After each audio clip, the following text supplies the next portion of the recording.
Saya ingin menyampaikan update pelaksanaan Satgas kasus tindak pidana pencucian uang yang ramai pada bulan Maret, dan kemudian DPR meminta ini tidak diselesaikan di DPR tapi diselesaikan di pemerintah. Dan untuk menyelesaikan di pemerintah itu sudah dibentuk Satgas Tindak Pidana Pencucian Uang yang dulu nama-namanya sudah diumumkan. Hari ini kami rapat daring dan luring.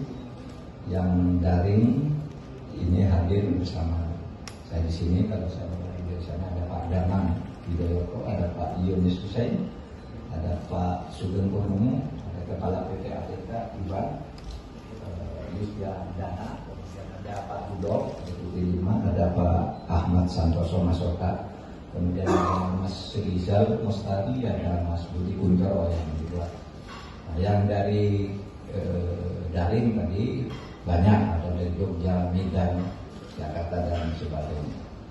Apa hasil dari ini? Hasil teman ini bahwa ada dari 300 surat yang disampaikan bermasalah ke kementerian di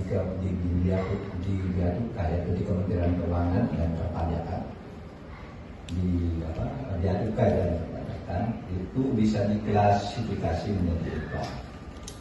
Ada yang sudah diselesaikan, tetapi tidak dilaporkan sesuai dengan Impres nomor 2 tahun 2017, sehingga tercatat ini masih bermasalah.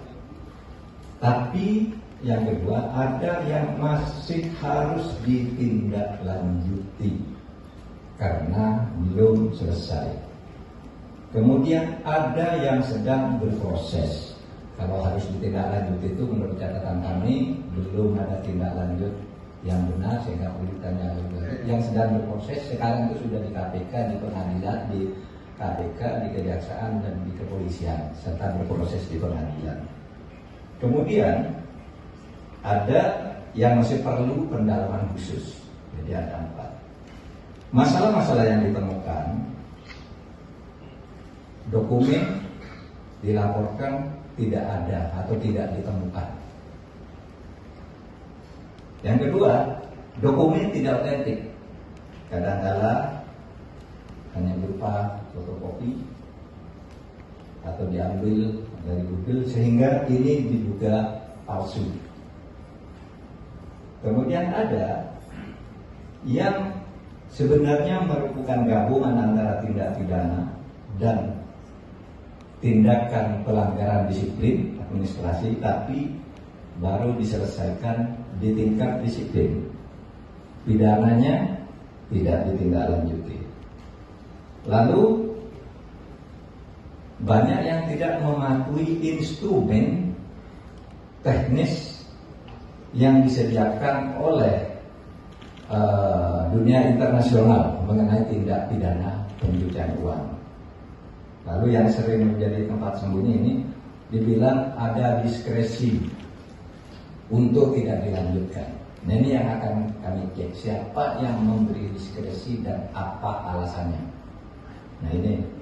Nah, saudara, yang menjadi perhatian di dalam proses panjang itu di publik adalah masalah surat nomor 205 yang menyangkut dugaan pencucian uang sebesar 189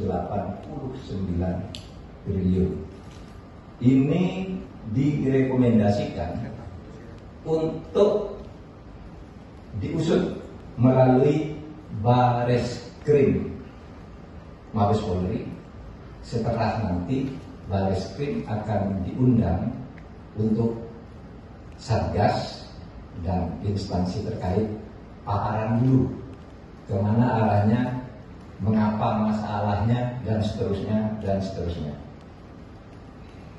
Dulu ada satu kasus juga yang diminta agar diteruskan, yakni kasus yang menyangkut tersangka atau terduga, sudah tersangka belum? Kasus dugaan yang dilakukan oleh seseorang bernama OAW. Itu waktu itu dihentikan dan tidak ada tindak lanjut dari APH. Ini nanti supaya dibuka kembali. Jadi kesimpulannya, kasus dugaan tindak pidana pencucian uang yang seluruh 300 surat dengan 349 triliun itu masih terus berjalan dan terus didalami, dan kesimpulan sementara itu tadi banyak yang harus ditindaklanjuti, ada yang sedang berproses, ada juga yang sudah selesai.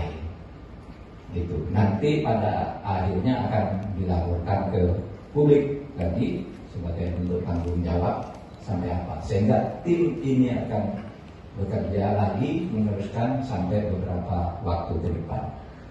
Hal-hal yang lebih detail tentang ini kalau diperlukan, ini Pak Sugeng selaku Ketua